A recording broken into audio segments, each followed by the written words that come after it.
Hello, dragonflies! Welcome to the Gilmore Gals podcast, where we take a deep dive into each episode of the beloved show. We're your hosts, Sarah and Ani. We're huge Gilmore Girls fans, and we're besties. In this podcast, we talk about everything Gilmore, from the pop culture references to the tiniest minutia only a true Gilmore nerd would care about. Pepper boom! Hi! Hey, Ani! This is the first time we've ever done this together. We are in the same room, at the same time, in the same place. It's amazing. It's exciting. We were going to do it in New York. We didn't have any of our stuff. We didn't have any of our stuff. We didn't have time. And we don't usually talk to each other standing this close together. We're like so close right now. It's pretty funny. Well, so we apologize if there's any weirdness with the audio. It is what it is. You know, we're doing what we can with our little amateur stuff here. Yes.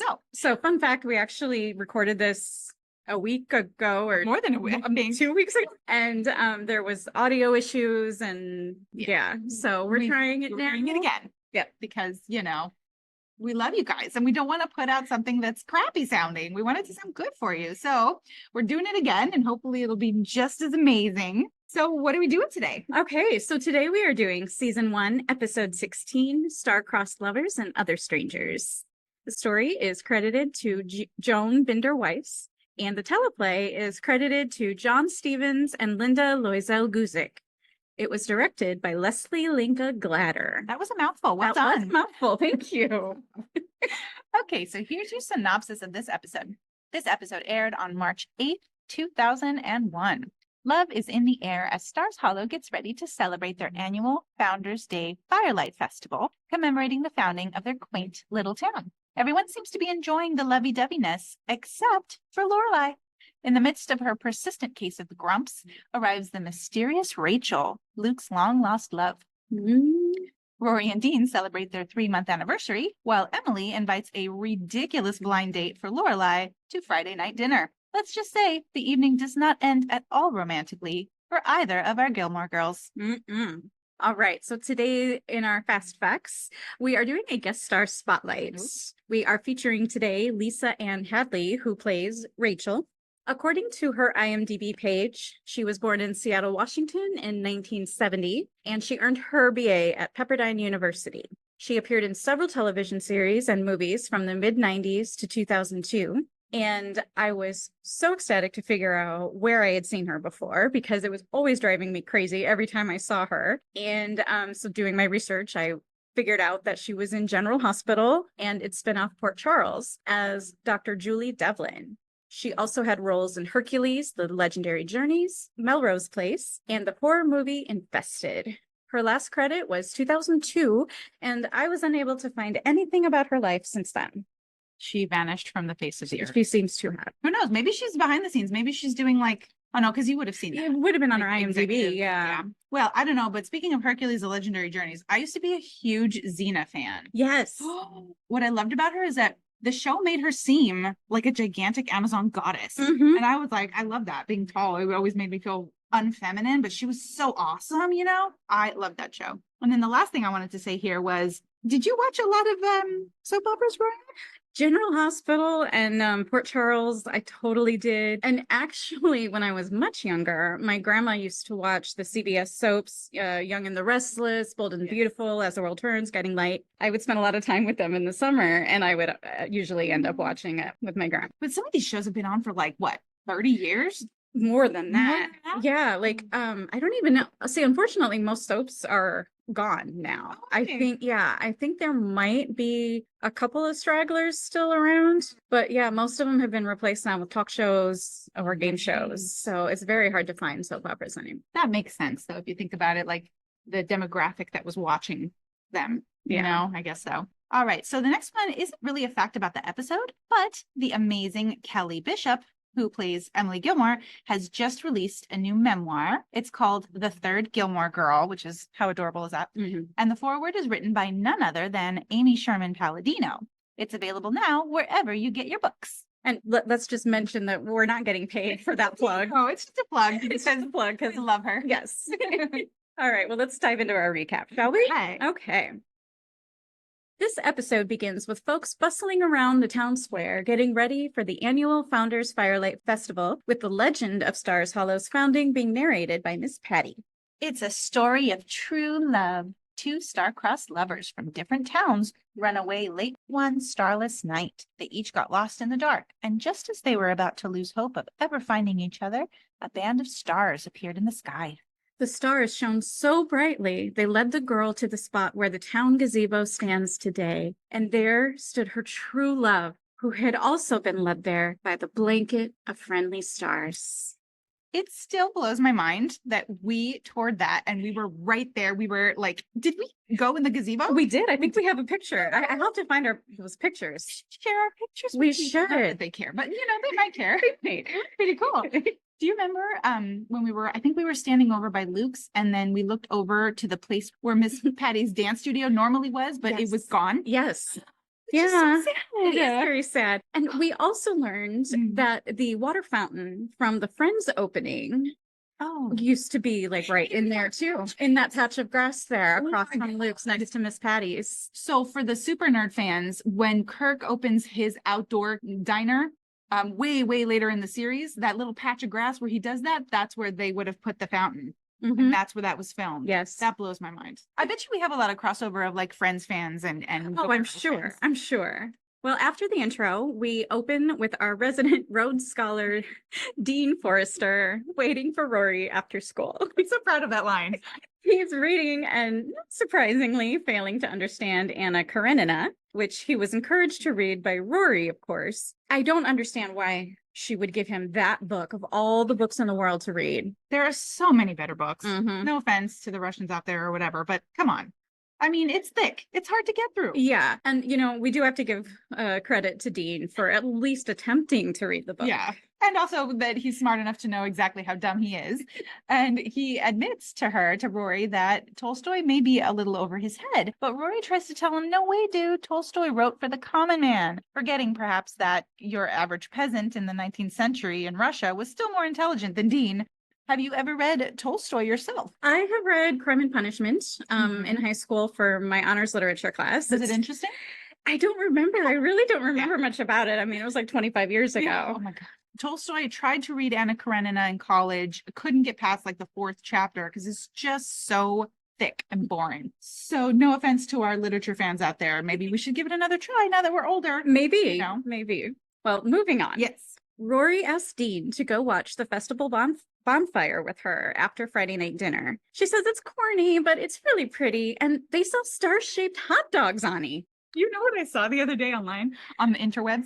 I saw somebody made a hamburger hot dog hybrid. What? Where like they cut the hamburger and placed the hot dog in between, and the bun was shaped to fit both. I don't know what this monstrosity is. I don't even know if it's real.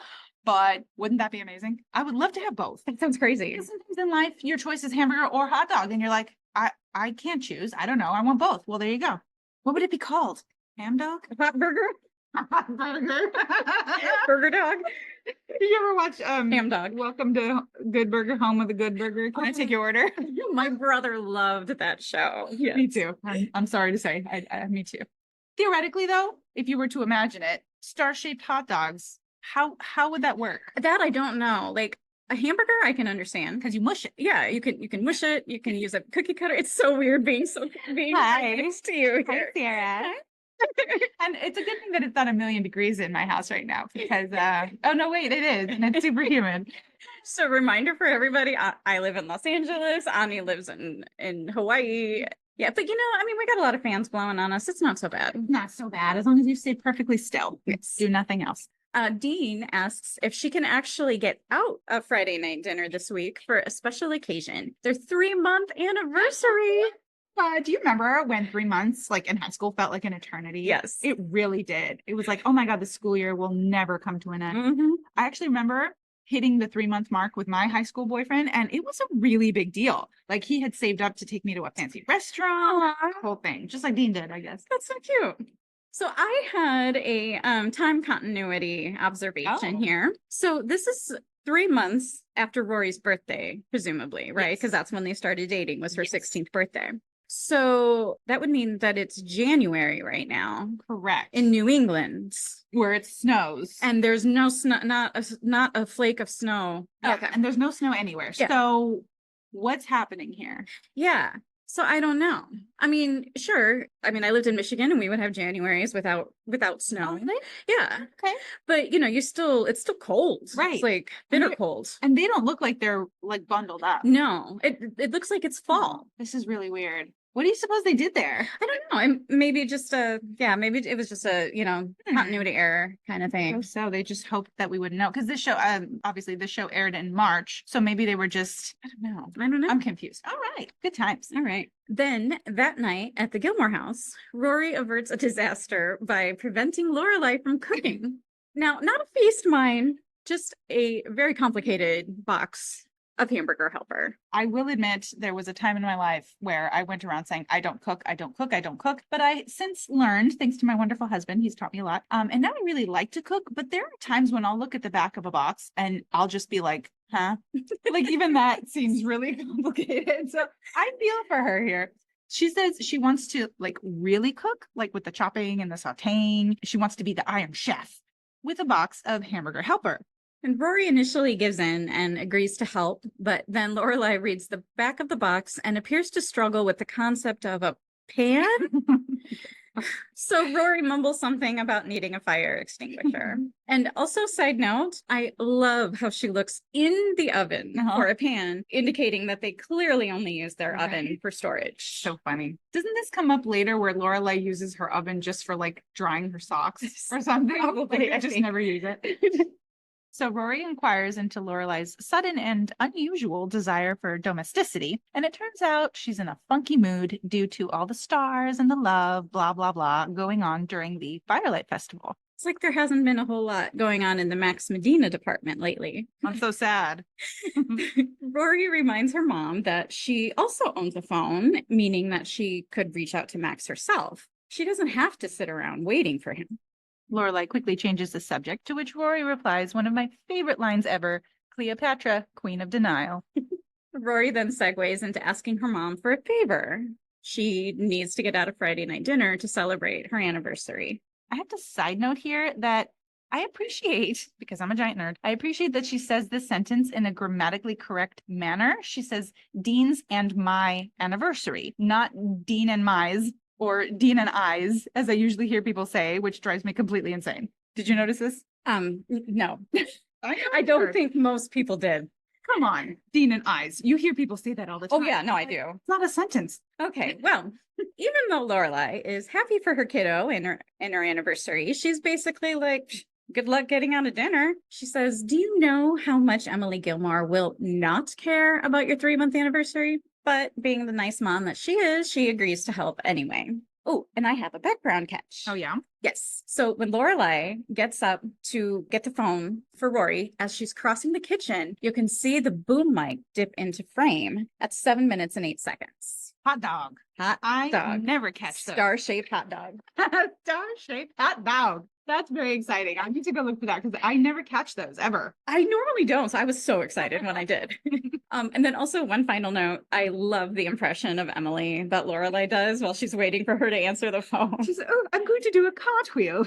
It's so great. Such a posh accent. So she gets Emily on the line and she explains the situation. And to Lorelai's total shock, Emily quickly and happily agrees to let Rory have this Friday off. No hesitation, no passive aggressive comments, no you'll owe me big time, just a simple, sure, that's fine. Lorelai hangs up and announces the world is officially coming to an end. Something sneaky's happening. Yeah, I can't believe that the wheels didn't seem to turn in her head, that there might be more to this. I mean, Emily doesn't do anything for nothing, you know? Mhm. Well, the next scene is at Chilton, where we find Tristan Dugray majorly macking down some chick in front of Paris's locker. I'm telling you, if we were caught doing that at my high school, we would get into serious trouble. For the Gen Zers out there, macking down was a 90s expression for making out. Macking down. Macking down. That was the expression, right? I think so. Or macking on, maybe? No, I think down. I don't know. I don't know. Anyway. It was making out. It was kissing. It's smooching. Smooching. Or what do the British people say? They say Snogging. Snogging. Snogging. All right. Well, Paris is obviously annoyed and she shouts at them, "Spawn in front of somebody else's locker, please." Rory approaches because her locker is in there somewhere too. And with a hilarious expression, she goes, God, look at that. It's like he's eating her face. And then Rory says, "I'm assuming your locker's in there somewhere also." But she would have known this, Yeah. right? I mean, we've had scenes where they've been addressing each other at the Yeah. lockers. That's kind of a weird line there. Well, finally, Rory manages to get them to scoot down just a few feet. And as Paris is getting her stuff, the chick, who we find out later is named Summer, tells Paris she ought to get bangs because she has a long forehead. By the way, incidentally, that chick Summer, we probably mentioned this a long time ago, like in the first episode. She's in the first episode. She's one of the girls in Rory's class at the other school. At Chilton, or not Chilton, I'm sorry, at Stars Hollow. Yeah, so I'm sure she's not the same character, but it's the same actress. Suddenly, Madeline walks up and invites Summer and Tristan to a party at her house, and she also invites Rory and Dean. As Tristan makes his exit, he says, "Ah, to be young and in love." To which Paris says, "What a shame Elizabeth Barrett Browning wasn't here to witness this. She put her head through a wall." So, of course, being a giant nerd, I had to look this up. And Browning was the 19th century English poet best known for her sonnet 43, How Do I Love Thee? Let Me Count the Ways. Pretty famous. I'm not going to read it here, but I highly recommend you look it up. It's short and it's so beautiful. And also, so here's a background catch. If you check out the inside of Rory's locker door, she's got the words Baby Spice in one of those circles with a slash, like a cancellation sign, right at eye level. What do you think that's about? I don't know. I saw it too. It's very weird. Very random. That's Yes. very odd. Of all the Spice Girls to detest, why would it be that one? She's so cute. Well, now we're at the Independence Inn, where we see a very cranky Lorelai walking through the lobby, making faces at all the couples that are coupling all over the place. She also walks in on a bit of an intimate moment between Jackson and Suki in the kitchen. And then finally, we hear Michelle on the phone with a mysterious someone. Even he seems to have a date. Finally, she just can't take it anymore and she leaves. And then as she's walking through the town square, she's nearly crushed by a falling gigantic decorative star. Way to go. She walks into Luke's diner and says, "Coffee, please, and a shot of cynicism," which is on the Gilmore Girls candle/mug that you gave me, which is on my bedside table, and I love it. Yay. Did you notice that Lorelai asks Luke how his day is going? And he says, "It's looking pretty good now." Could he mean because someone just walked into his diner? I think that is what he meant. Well, Luke then inquires as to her awful mood, and Lorelai says there's no particular reason for it. Except we know that there is. In the background, we hear Taylor Dozy and Miss Patty debating what the Firelight Festival's big bonfire is supposed to symbolize. Taylor appears to think that the star-crossed lovers built the big bonfire to throw themselves upon when their families found them out. Miss Patty has a much more reasonable and less horrifying explanation, which is that the lovers built a fire to stay warm on their first night in Stars Hollow. That makes much more sense. Yes. Lorelai throws a little hissy fit and cries, "Can nobody talk about anything but the stupid festival?" Which, if you know Lorelai, is kind of out of character for her. Normally, she's like super into the town stuff and she loves to celebrate. But then she calms down and she does admit that it is a beautiful festival and she doesn't know what's wrong with her, although we all know that she is perfectly aware of what is wrong with her. Indeed. So Luke replies that the festival is crazy and goes on to say it's based on a nutty myth about two lunatics who, in all probability, did not even exist. And even if they did, probably dropped dead of diphtheria before age 24. Luke rant. Love it. Lorelai is majorly digging Luke's hate and loathing, and she says, "Tomorrow, I'm planning on despising everyone who says, 'Hey, how's it going?'" And just at that moment, a mysterious woman walks into Luke's diner, looks at him and says, "Hey, how's it going?" And we find out that we have just met the famous Rachel. Can we just say, this woman is insanely beautiful. Like, she looks like a work of art. She looks like something stepped out of a Botticelli painting. And she has the perfect hair, the hair that I wish I could have and never will have. And I love how we're supposed to understand that she's an adventurer because, note, she's got on a leather jacket, a crossbody bag, and a handkerchief tied around her neck. She's Indiana Jones. All she needs is a hat. All right. Now, I do agree that she's beautiful, but I don't think she's Elle McPherson beautiful, like Suki said a couple episodes when we first learned about her. Agree to disagree, my friend. All right. No? Luke just kind of freezes up for a second, and you can tell that Lorelai looks really uncomfortable, like she's somehow intruding. That was very awkward. Rachel says she was just wandering through O'Hare Airport, saw that a plane was taking off for Hartford in 20 minutes, and suddenly found herself on that plane. What a free spirit, huh? Perfect for Luke. Yes, Mr. won't ever leave my hometown. And you can tell that Luke is still harboring some resentment towards Rachel for not staying in touch and for bailing in the 1st place. Lorelai awkwardly tries to make conversation and rambles for a bit, as she does, and then pivots to, why were you in the Middle East? Talking about like, what was it, coffee pots and stuff? Yeah. Stupid. After hearing about the terrible first world problems Lorelai has to deal with at the quaint New England inn she works at, Rachel says, I was doing a photo story on how Palestinian and Israeli families have been affected by the violence. But she delivers this with absolutely no judgment or conceit, just a matter of fact. And I have to say, I call shenanigans. There's no way a person this beautiful is also this humble and nice. No way. Lorelai then feels thoroughly stupid, as I think probably we all would. And she quickly makes her exit by saying, I have to go sit in a closet or something. I feel so bad for her. No. In the next scene, we see Lorelai helping Rory get ready for her big date and sharing what happened earlier at the diner. She's still in a funky mood and finally admits that she misses Max. She's briefly distracted by the image that she creates, though, of Rory and Dean reenacting the spaghetti scene from Lady and the Tramp. I love that song. That song that plays during that scene. Oh my God, it makes me cry. It's So sweet. beautiful. Well, Lane came over because she's so excited for Rory's big milestone anniversary. She says, 3 months, that's 1/64th of your life. And I thought about doing the math, but it made my head hurt, so I stopped. So I looked it up for you. Good friend. According to the interwebs, that is correct. Okay. Well, Rory asks Lane if she's going to be at the Firelight Festival later that night, and we learn that Lane will in fact be attending, but she's going to be there on yet another date set up by her mother, this time with a future chiropractor. She's Hermione's looking at me weird.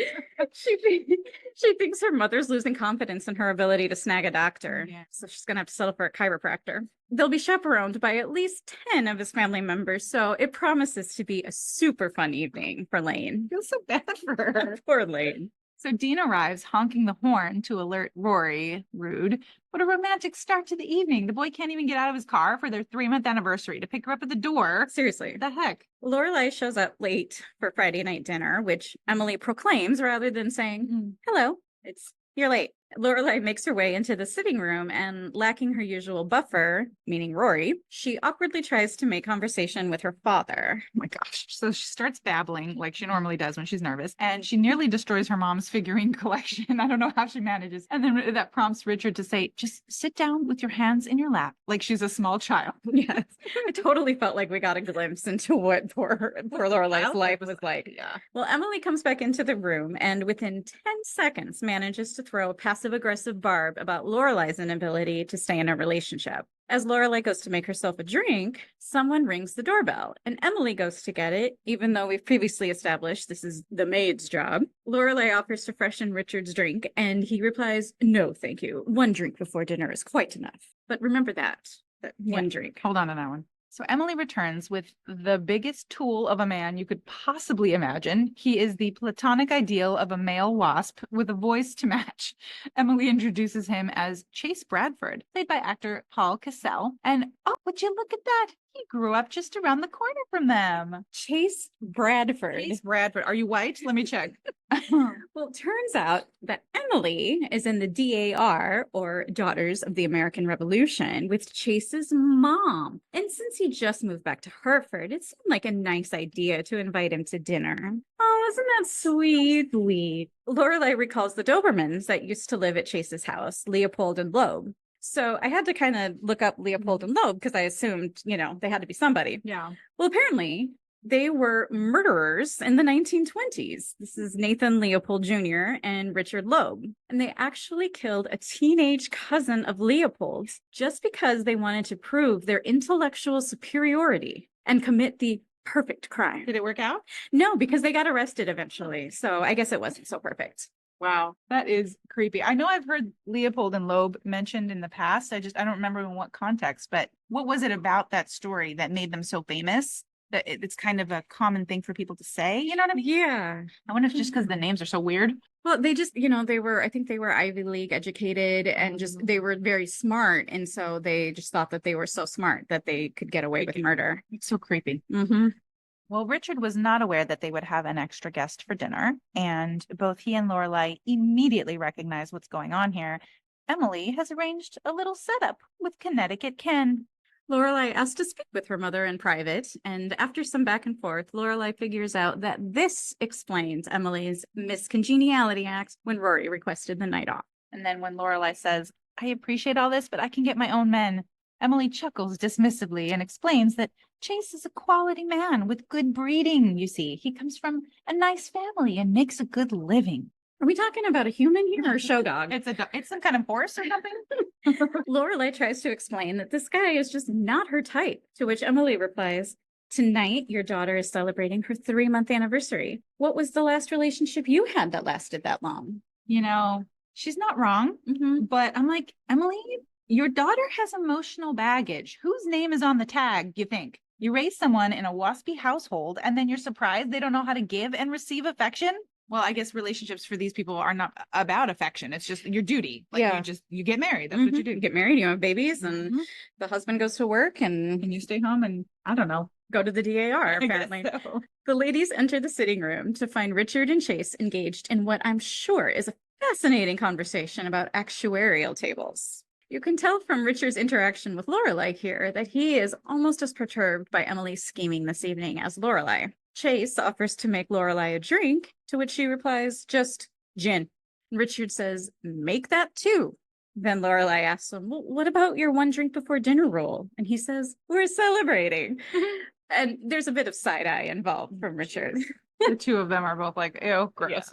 So next we see Rory and Dean at a restaurant with itty-bitty tables and waiters dressed like penguins, so you know it's fancy. Looks like Dean has been saving up that Dosie's Market paycheck for a while because he orders 3 different kinds of pasta so that Rory can have anything she wants for this special occasion. And now, I think we do have to give him some credit here. He really did go all out and he really did want this night to be special for her. And it starts out very sweet. But we find out that the night is not over yet. Dean has something else very special planned.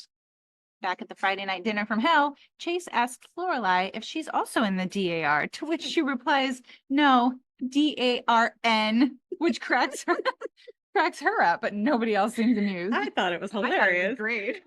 Richard actually rolls his eyes at that. Come on. Emily quickly changes the subject to Chase's employment journey. Apparently, he moved away from Hartford to make his fortune, and then his company gave him the opportunity to pick his next locale. It's all very fascinating. It's not that he's a bad guy or anything. He's not even completely unattractive, like in a conventional sense, but he's just so utterly and painfully boring. It'd be like dating a very expensive station wagon.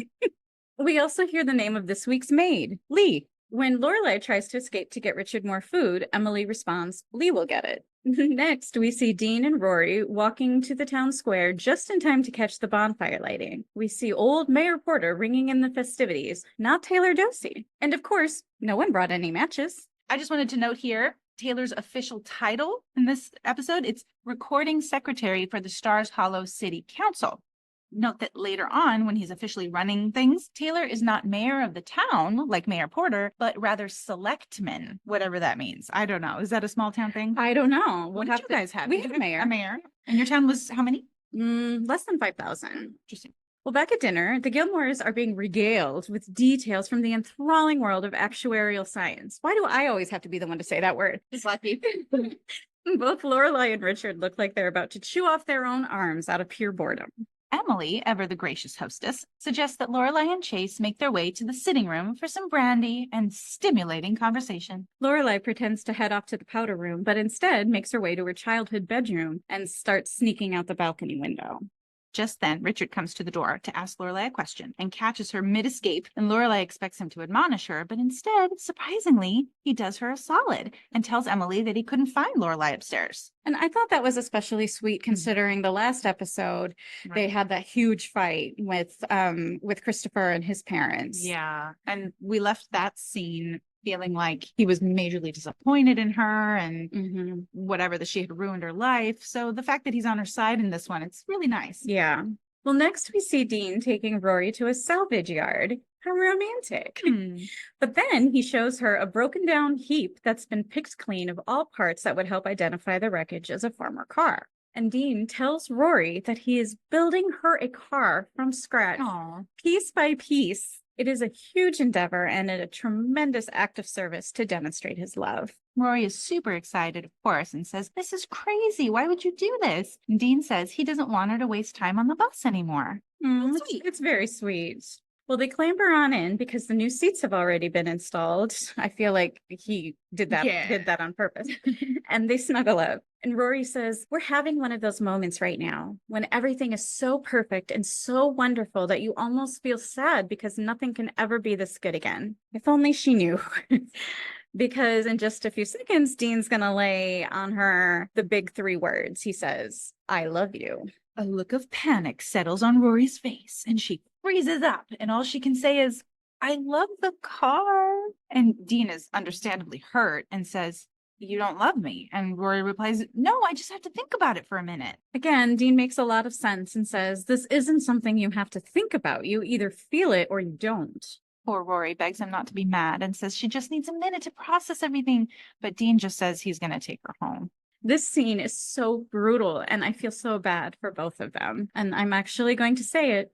Poor Dean. Poor Dean. You can tell he's been building up to this all night, and he's obviously shocked that he's not hearing the answer that he wanted. And then, poor Rory, who has not had she's had a stable home life with her mother, but, she's not really had a good father figure in her life. She hasn't had a model for what a healthy relationship looks like. Right. And so she's completely caught off guard, and she looks like a deer in headlights. I thought she did a really nice job in that scene. Mm-hmm. Yeah. Well, next we're back in the town square and we see Suki and Jackson being all lovey-dovey. And Jackson says, "Do you know what I'm thinking about right now?" And Suki replies, "That time I roasted some red peppers over the stove burner and singed off my eyebrows." God love her. He's just like, no. And while this is happening, Rachel's in the background snapping pictures of folks. Hope she got release forms from everybody. Don't you need permission to, I guess, if she's gonna publish them, she should. So Rachel sits down next to Luke on a bench, and he finally asks her, what is she doing back in Stars Hollow? Okay, old tech alert. She's putting real film in the camera in this scene. Have you ever seen lately, does anyone still do this? I don't know. I think some photographers still do because like real photographers. Yeah, because they like the way that it looks versus like digital. And I mean, even like some filmmakers will still use real film. If we have any photographers out there, I would love to know what you guys think. Yes. Yeah. Hit us up on our socials. Indeed. Rachel says that Luke doesn't seem very happy to see her, and he points out that maybe it's because she has a tendency to just show up and leave quite suddenly. Finally, Rachel admits she doesn't know what she's doing in Stars Hollow. She just missed Luke and wanted to see him. But hasn't it been like 8 years? I guess, that if you look at what we know about Lorelai and Luke's relationship, like how long they've known each other, and she didn't know about Rachel. So yeah, it's been like 8 years. It's been a long time. But sometimes, I guess you still have that someone that's always on your mind. Well, Rachel asks then, what's the deal with Lorelai? And Luke can only bring himself to say that they're friends, though at times it seems like, I don't know.